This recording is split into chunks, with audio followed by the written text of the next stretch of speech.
اعوذ باللہ من الشیطان الرجیم بسم اللہ الرحمن الرحیم شہر رمضان الذی انزل فیہ القرآن ھدی للناس وبینات من الہدی والفرقان۔ بات پیچھے آئی کہ اللہ نے رمضان کے روزے فرض قرار دیے۔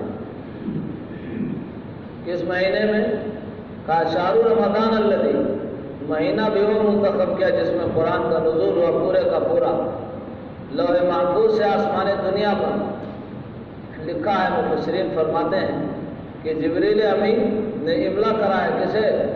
آسمان دنیا کے فرشتوں کو، اور پھر وہاں سے تھوڑا تھوڑا کر کے کتنے مدت میں نازل ہوا؟ 23 سال کی مدت میں۔ وہ 10 سال 13 سال مکی زندگی میں 3 سال تک کوئی وحی نہیں آئی قبول کے بعد، لیکن بہرحال زمانہ تو ہے، وہ زمانے فطرت کہلاتا ہے۔ شہر رمضان الذی انزل فیہ القرآن،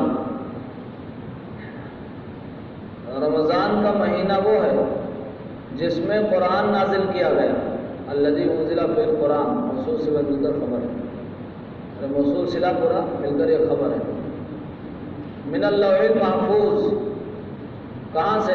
لوح محفوظ سے، الی السماء الدنیا، آسمان دنیا پر، فی لیلۃ القدر، لیلۃ القدر، شب قدر میں، شب قدر میں۔ پھر ایک ایک صورت جیسی ضرورت ہوتی گئی اس طرح نزول ہوتا گیا۔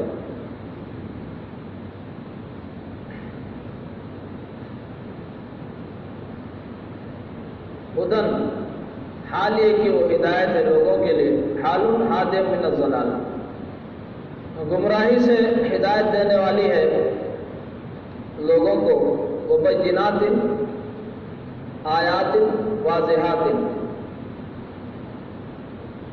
اور واضح نشانیاں ہیں اور واضح ہدایت اور فرقان کی، ہدایت اور فرقان کی، من الہدا، من الہدا، بینات کی تفسیر تو یہ ہے، من الہدا بیانیہ ہے یعنی ہدایت اور فرقان، حق اور باطل کے درمیان فرق کرنے والی چیزیں، یہ ہے بینات، یہ ہے بینات۔ اور حال بھی قرار دے سکتے ہیں کہ وہ بینات حال کونہا من الہدا والفرقان، اور واضح نشانیاں ہیں اس طرح کہ وہ واضح نشانیاں کیا ہیں؟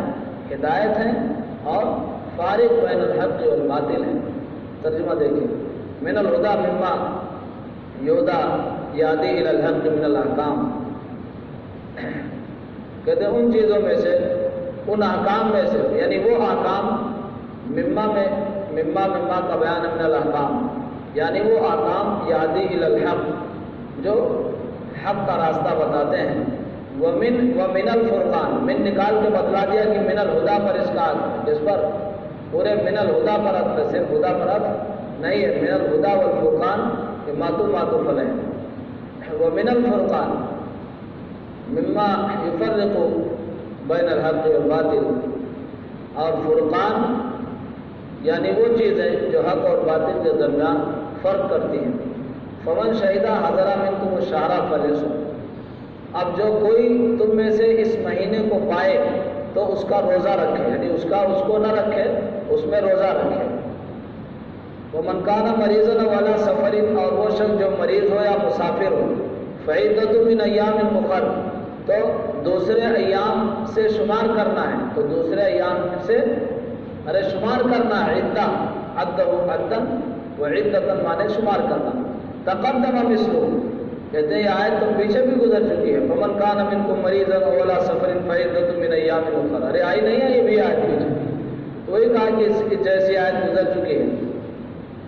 مقرر کیوں ذکر کیا؟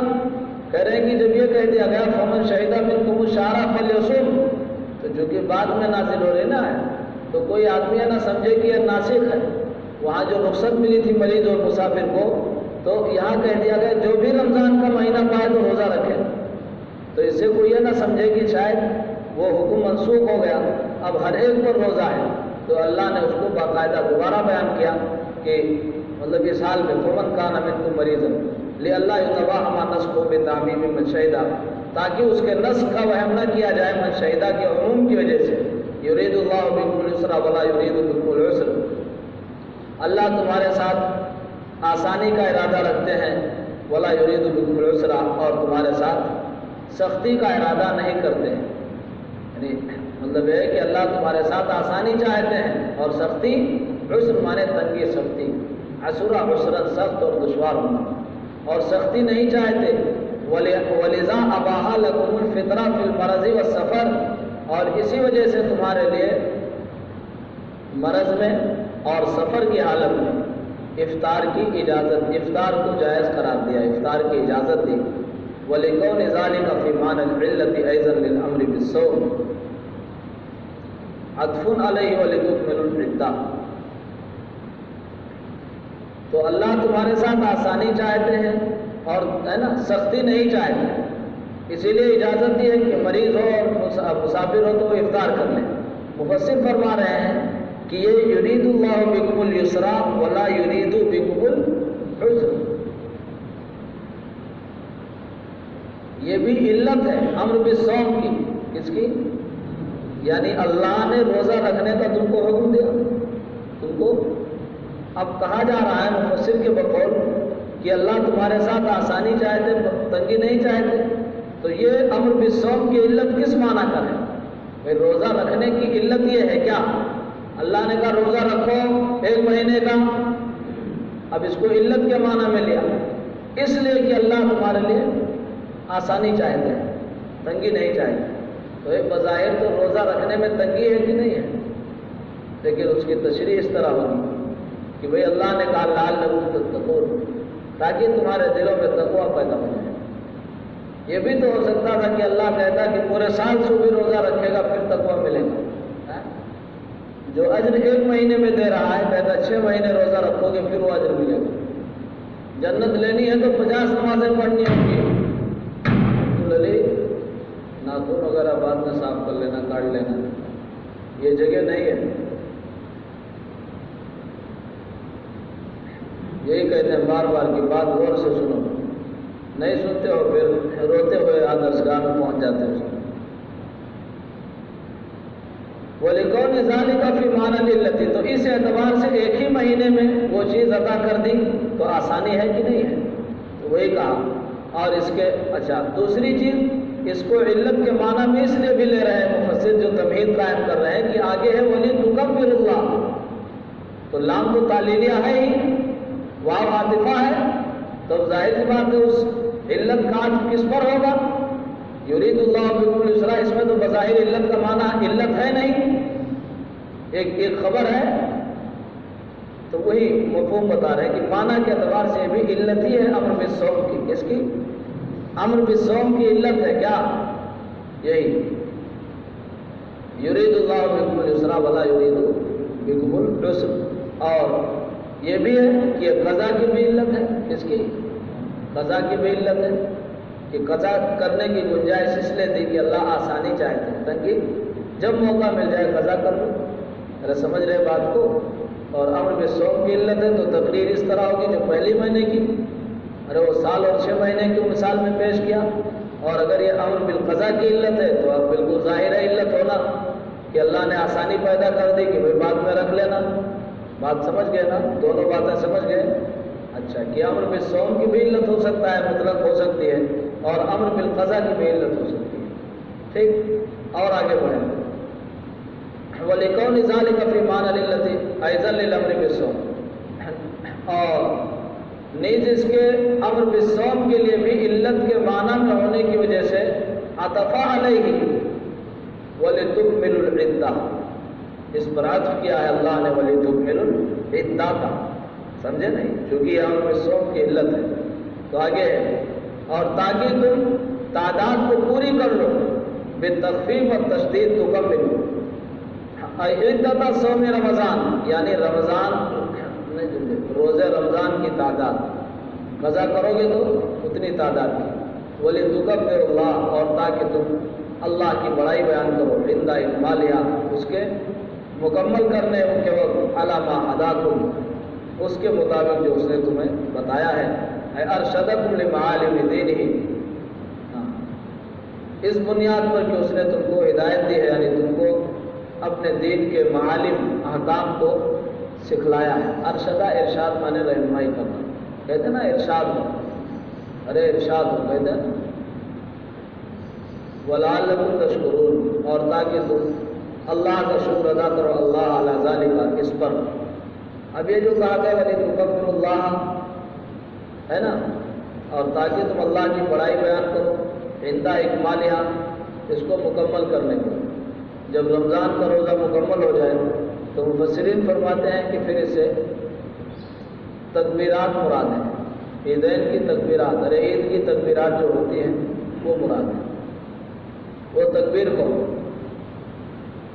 عید کی تکبیرات۔ اور اگر اس سے یہ وَلِتُکَبِّرُوا اللَّهَ میں اگر یہ اس کی علت ہے، کس کی؟ قضا کی، کہ جب قضا کی تعداد پوری کر لو، جو روزے چھوٹے ہیں جب وہ پورے ہو جائیں تو اللہ کی بڑائی بیان کرنے کا مطلب یہ ہے کہ اب اللہ کی حمد و ثنا کرو کہ اللہ تمام تعریف تیرے لیے ہے کہ تو نے ہمیں قضا کی توفیق دی۔ ارے بھائی بہت سے لوگ ہیں نماز روزے قضا ہو گئے، نمازیں قضا ہو گئی، دیکھو یہ بھی چھوڑے بیٹھے ہیں کہ نہیں؟ ارے بیٹھے ہیں نہیں ہیں، کچھ فطر وغیرہ چھوٹ گئی، سوچتے ہیں آج کر لیں گے، کل کر لیں گے، ارے ہے نہیں ہے۔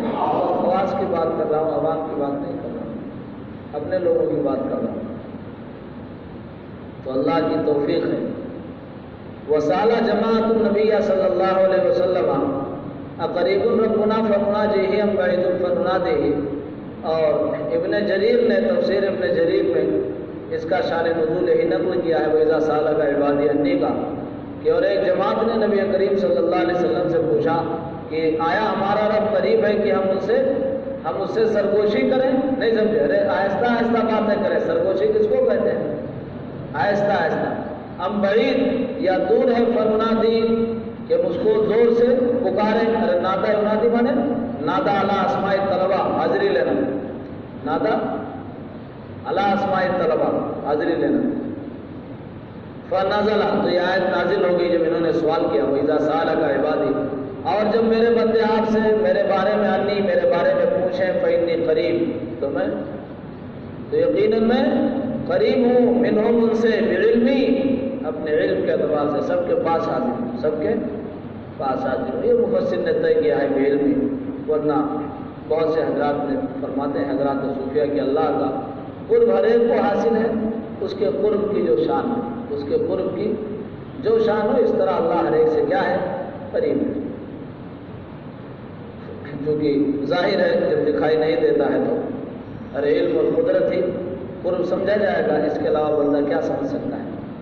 فَأَخْبَرَهُمْ بِذَلِكَ فَأَخْبِرْهُمْ بِذَلِكَ، لہٰذا ان کو یہ چیز بتلا دو، مطلب یہ ہے کہ میں قریب ہوں، تو چونکہ فَإِنِّي قریب، ارے بھائی یہ تو جواب ہے نہیں، تو اذا سالک عبادی انی، جب بندے آپ سے میرے بارے میں پوچھیں، فَإِنِّي قریب، تو میں قریب ہوں، مطلب یہ ہے تو ان کو خبر دے دو کہ میں قریب ہوں۔ فَأَخْبِرْهُمْ بِأَنِّي قریب، یہ اس کو آگے نکالا ہے تاکہ جواب سوال کے مطابق ہو جائے۔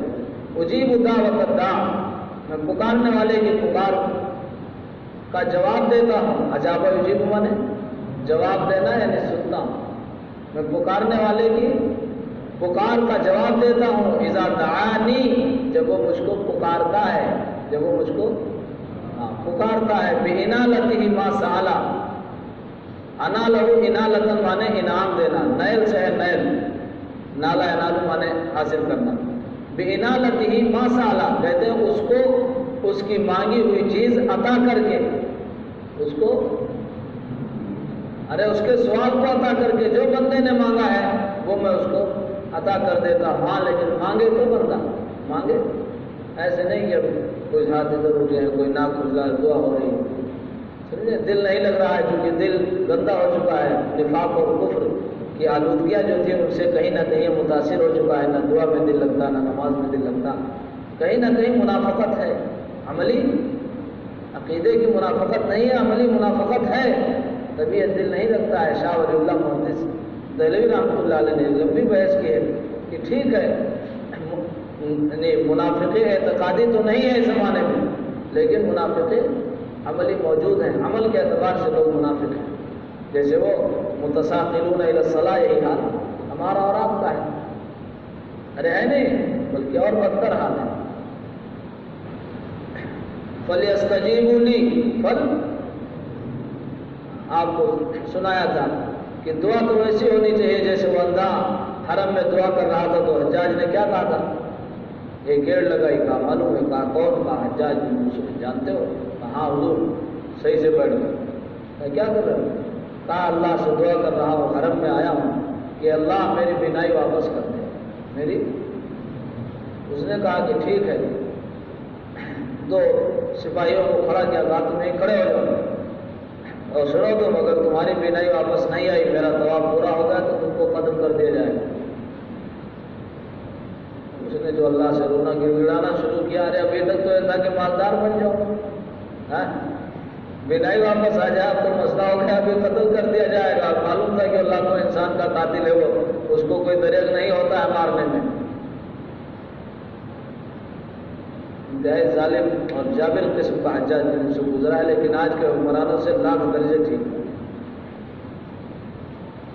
سمجھے؟ ایک ہی آواز میں محمد بن قاسم کو بھیج دیا تھا راجہ طاہر سے مقابلے کے لیے. سمجھے؟ پڑھ تاریخ ہند وغیرہ، اس کا بھتیجا ہے محمد بن قاسم. 17 سال کی عمر میں حملہ کیا اس نے. کتنا؟ 17 سال سے بھی نالائق بالغ بھی نہیں ہوتا ہے. ہاں، شعور کے اعتبار سے بالغ نہیں ہوتا ہے، وہ تو بالغ بہت پہلے ہو جاتا ہے. وہ اکبر کہتے نا، وہ ٹیلی ویژن کی بدولت فصل جلدی پک گئی، بچہ بچہ شہر کا بالغ نظر آنے لگا، تو شہر کی قید تو اس وقت کی تھی، اب کیا ضرورت ہے شہر کی؟ ارے اب شہر کی کیا ضرورت ہے بھائی؟ موبائل نے سب کو شہری بنا دیا. ارے بنا دیا نہیں بنا دیا. تو اب جب وہ 7 چکر پورا کر کے جب طواف اس کا پورا ہوا، پہنچا طواف کر کے جب یہاں پہنچا تو کہا کیا ہوا؟ تو دیکھا تو اس کی بینائی واپس آ گئی. اس نے کہا دیکھو، مارنے مقصد نہیں تھا، تم حرم میں تھے، حرم میں تم کو میں مار نہیں سکتا تھا، اور وجہ بھی کیا تھی قتل کی تم نابینا آدمی کو. لیکن جس طرح تم دعا کر رہے تھے نا، اگر قیامت تک کرتے رہتے تو تمہاری بینائی نہ واپس ہوتی. لیکن جب تم کو جان کے لالے پڑے کہ اب تو جان چلی جائے گی، اب جب تم نے اللہ سے گڑ گڑانا، رونا اور بکا جب شروع کیا اور دل سے جب متوجہ ہوئے اللہ کی جانب، تو اللہ نے تمہاری بینائی واپس کر دی. تو یہ ہے کہ اجیب دعوت الداعی اذا دعان. ایسے نہیں کہ اللہ معاف کر دے، اللہ کر دے. سچے دل سے اللہ کی طرف رجوع ہو جاؤ. اذا دعان بانالتی ما سالا فلیستجیبوا لی، دعائی بالطاعتی فلیستجیبوا لی. یاد رہے مل صاحب، استجابہ میں سینتا ہے طلب کے لیے، تو ایک ترجمہ تو اس کا ہوگا فلیستجیبوا لی، تو چاہیے کہ وہ مجھ کو طلب کریں. اور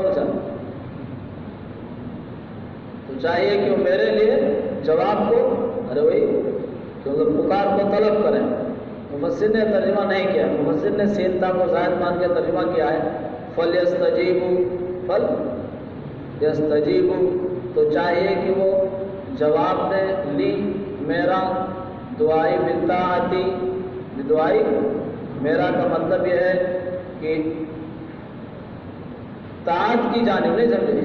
میری پکار کا وہ جواب دیں. یعنی جیسے میں پکار رہا ہوں، واللہ یدعو الی دار السلام، سلامتی کی گھر کی جیسے دعوت دے رہا ہوں، تو فلیستجیبوا، چاہیے کہ لوگ میری پکار الی طاعت کا جواب دیں. جیسے میں پکار رہا ہوں طاعت کی جانب، تو آؤ پہلے طاعت کی جانب، تب تو اللہ معاف کرے گا. الا ولیؤمنوا بی، اور مجھ پر ایمان لائیں، لعلہم یرشدون، تاکہ وہ لوگ یہتدون، ہدایت پا جائیں، تاکہ وہ لوگ ہدایت پا جائیں. یدیموا علی الایمان، یدیموا علی الایمان، وہ لوگ مداومت اختیار کریں، ساتھ جمع رہیں کس پر؟ ایمان پر. مفسر نے فرمایا کہ ولیؤمنوا بی لعلہم یرشدون کے اندر اور چاہیے کہ وہ ایمان لائیں.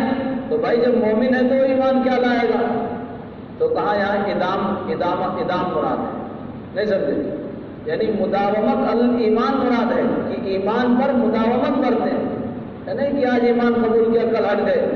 ولیؤمنوا یدیموا علی الایمان بی لعلہم یرشدون یہتدون، وَإِلَّا لَكُمْ لَيْلَةَ الصِّيَامِ الرَّفَثُ بِمَعْنَى الْإِفْضَاءِ إِلَى نِسَائِكُمْ بِالْجِمَاعِ نَزَلَ نَسْخًا لِمَا كَانَ فِي صَدْرِ الْإِسْلَامِ مِنْ تَحْرِيمِهِ وَتَحْرِيمِ الْأَكْلِ وَالشُّرْبِ بَعْدَ الْعِشَاءِ هُنَّ لِبَاسٌ لَكُمْ وَأَنْتُمْ لِبَاسٌ لَهُنَّ.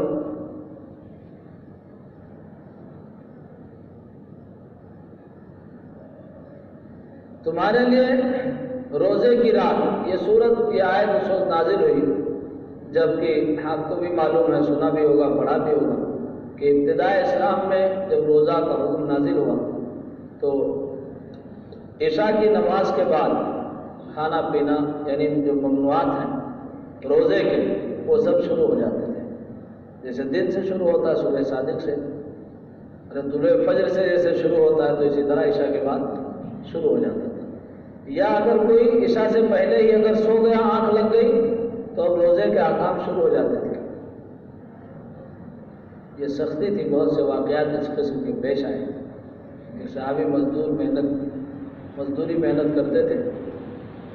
ایک دن گئے بیچارے تھک ہار کے آئے، اہلیہ کچھ بنانے لگی تو نیند لگ گئی اور روزہ شروع ہو چکا تھا، اٹھے تو جگایا جائے. بہرحال دوسرا ظاہر سی بات ہے روزہ شروع ہو گیا. پکے لوگ تھے، بہانے نہیں ڈھونڈتے تھے آکام میں. دوسرے دن بھی روزہ رہ گئے. اتفاق شام کو آئے، تھکے ہارے کافی تھے، بیچارے بیٹھے ہی کہ ان کی آنکھ پھر لگ گئی. تیسرے دن پھر روزہ رہ گئے. تو کچھ پانی وانی پیا ہوگا، اس سے زیادہ کیا. تو پھر تیسرے دن ان پہ غشی طاری ہو گئی، بے ہوش ہو گئی. سیرت کی کتابوں میں بھی ہے. تو اللہ نے حکم میں تخفیف پیدا فرمائی، جس حکم کے ساتھ آج ہم اور آپ زندگی گزار رہے ہیں. اسی قسم کے واقعہ حضرت عمر رضی اللہ تعالیٰ عنہ کے لیے یہ واقعہ پیش آیا کہ آپ یہاں سے گئے اور آپ کی مجلس سے اٹھ کے گئے، رات میں گئے تو ظاہر سی بات ہے ممنوعات میں سے جمع بھی ممنوع ہے. آپ پہنچے اور اپنی بیوی کے ساتھ آپ نے صحبت کی.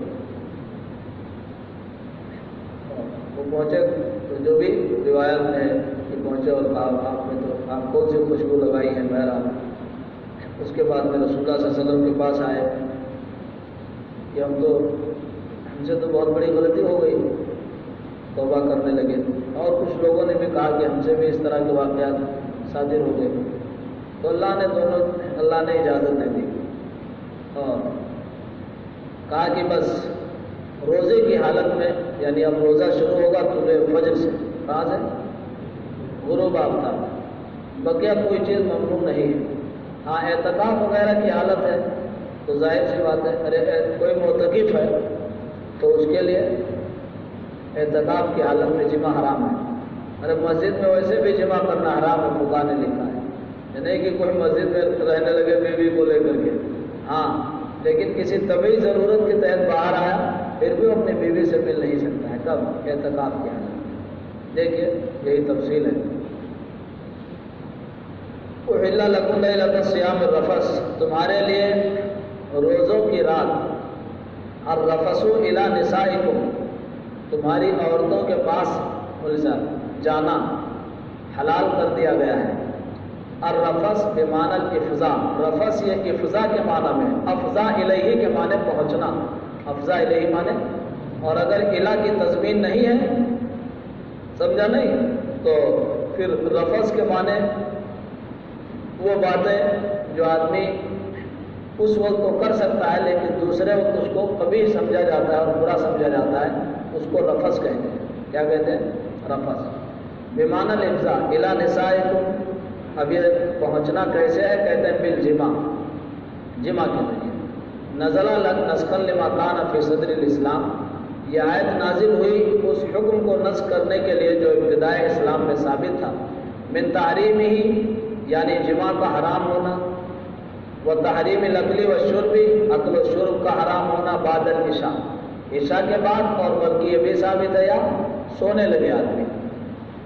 فَهُنَّ لِبَاسٌ لَكُمْ وَأَنْتُمْ لِبَاسٌ لَهُنَّ، وہ تمہارا لباس ہے اور تم ان کے لباس ہو، وہ تمہارے لیے لباس ہے اور تم ان کے لیے لباس ہو۔ یہ لباس کا کیا مفہوم ہے؟ ظاہر سی بات ہے، ظاہری باطنی دونوں اعتبار سے عورتیں لباس ہیں جی۔ آدمی ان سے سکون حاصل کرتا ہے، آپس میں غم ہوتے ہیں وہ بڑھ جایا کرتے ہیں۔ اسی طریقے سے لباس کا یہ بھی مطلب ہے کہ جس طرح لباس سے آدمی گناہ سے بچ جاتا ہے، اسی طرح عورت کی وجہ سے بھی گناہ سے بچ جاتا ہے۔ اس لیے اسلام نے بالغ ہونے کے بعد فوراً نکاح کو ضروری قرار دیا کہ نکاح کر لیا جائے۔ آج دیکھو دنیا اس کوشش میں ہے کہ نکاح کی کیا ضرورت ہے، اس پہ بہت کام ہو رہا ہے۔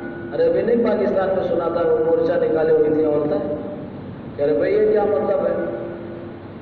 ارے ہم جس کے ساتھ چاہے جس کے ساتھ رہیں، ہماری مرضی، ہمارا جسم ہماری۔ اس نالائقوں کو نہیں معلوم ان اللہ یامرکم ان تؤدوا الامانات الی اہلہا۔ ارے گدھئی کہیں گے، تیرا کوئی چیز نہیں ہے، سب کچھ اللہ کی دی ہوئی امانت ہے، وہ جہاں چاہے گا وہاں لگا سکتی ہے۔ ایسا نہیں کہ تیرا جسم ہے ہی نہیں تو تیری مرضی کیسے؟ دیا تو اس نے ہے، امانت اس کی ہے، امانت اس کی ہے۔ مفسر نے فرمایا کنایتن عن تعانقہما، کنایتن یا کنایتن عن تعانقہما، یعنی ہذہ کنایت، یہ کنایا ہے ان دونوں کے آپس میں ملنے سے، تعلق سے۔ ابھی احتیاجی کل منہما الی صاحب، یا ایک کنایا ہے کس چیز سے؟ ان میں سے ہر ایک کے ارے اپنے صاحب کا محتاج ہونے سے، ضرورت مند ہونے سے، ہر ایک دوسرے کا محتاج ہے، ضرورت مند ہے۔ ظاہر سی بات ہے ہر آدمی حضرت شیخ یونس نہیں ہو جائے گا، ٹھیک ہے نا؟ اور نصوبی کہ تو آسان کام نہیں ہوتا ہے، گناہ سے بچنا آسان کام نہیں ہوتا ہے، اس لیے فطرت سے نہیں ٹکرانا چاہیے۔ آدمی کو نکاح کر کے زندگی گزارنا چاہیے، حلال زندگی۔ اس میں جو یہ محنت کرنا ہے نا، دیکھ ریکھ کرنا، ضرورتیں پوری کرنا، جب احادیث سے ثابت ہے کہ ہر ایک پہ بندے کو اجر ملتا ہے۔ یہ جو بچے کتنے پریشان کرتے ہیں آپ نہیں دیکھتے ہو؟ ہاں تو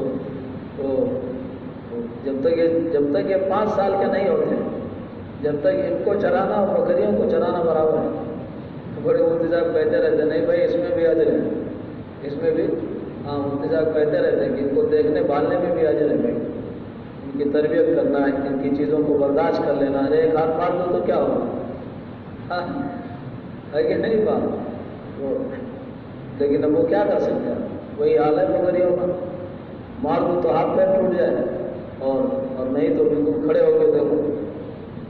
وہ سوئے ہوئے بھتیجے ہیں، وہ لوگوں کے ساتھ یہ لوگ آتے ہیں، وہ لوگ یہاں پہنچ کے ادھر نکل جاتے ہیں، وہاں پہنچے ادھر نکل جاتے ہیں، میرے علاوہ دیکھ ہی نہیں پاتے۔ جب حدیث سے ثابت ہے کہ اللہ اس پر بھی اجر دیتے ہیں، اس پر بھی۔ اب یہاں 10:30 بجے تک پڑھاتا ہوں صبح سے، استنجا میں نہیں کرتے، سوچتے ہیں یار اب چلو بھائی، وہ آتا ہے کہتا ہے وہ گاڑی لے کے ہم آئیں گے ٹہلنے کے۔ اب آؤ تو کمرے میں مطالعہ کرتا ہوں، سوچتا ہوں چلو ہم مطالعہ ہی کر لیں جب تک کہ ٹہل لیں گے۔ اب 1 گھنٹہ 12 بجے 12 بجے تک مطالعہ کرو، پھر سوچو اب جائیں کھانا کھانے کے لیے، سمجھے نہیں؟ تو اللہ تعالیٰ اس پر بھی کیا دیتے ہیں، اجر دیتے ہیں۔ اس لیے آدمی کو فطرت سے نہیں ٹکرانا چاہیے کہ نہیں ہم شادی نہیں کریں گے، ہم تو بہت بزرگ ہیں، نالائق تو مکار ہو، سمجھے نہیں؟ تو بزرگ کیسے ہو سکتے؟ ایک نہ ایک دن گناہ میں پڑو گے، ایک نہ ایک دن، سمجھے؟ اللہ نے بہت احسان کیا ہے جو یہ نظام رکھا ہے، سمجھے؟ ہاں، بیوی میں اللہ تعالیٰ نے ماں کی محبت رکھی ہے، دوسری عورت میں نہیں ہو سکتی ہے، وہ بیوی ہی ہے، ماں کے بعد اس سے زیادہ محبت آپ سے کوئی نہیں کر سکتا ہے۔ ماں کا درجہ دوسرا ہوتا ہے، ماں کا درجہ یہ ہے، یعنی اس کا کوئی مقابلہ نہیں کر سکتا ہے، لیکن اللہ نے اس میں بھی محبت رکھی۔ دیکھو کیسی بھی ہو، بیمار ہو، کیسے بھی، آپ کی فکر اس کو ضرور ہوگی، آپ کی فکر اس کو ضرور ہوگی کہ اللہ نے اس فطرت میں رکھ دیا، اس لیے ٹکرانا نہیں شریعت سے۔ ہاں، اللہ نے جو نظام بنایا ہے زندگی کا اسی پہ چلو، اسی پہ کامیابی ہے۔ جب شذوذ اور استثناءات ان کا اعتبار نہیں ہوتا، کہتے ہیں اور شاذ لا یقیس غیرہ علیہ، شاذ کہتے ہیں جس پر غیر کو قیاس نہیں کیا جاتا ہے۔ انما یعرف ذل فضل ضرور شاذ ہو، اردو کی اضافت ضمیر کی جانب ہے شاذ ہے۔ انما یعرف ذل فضل ضرور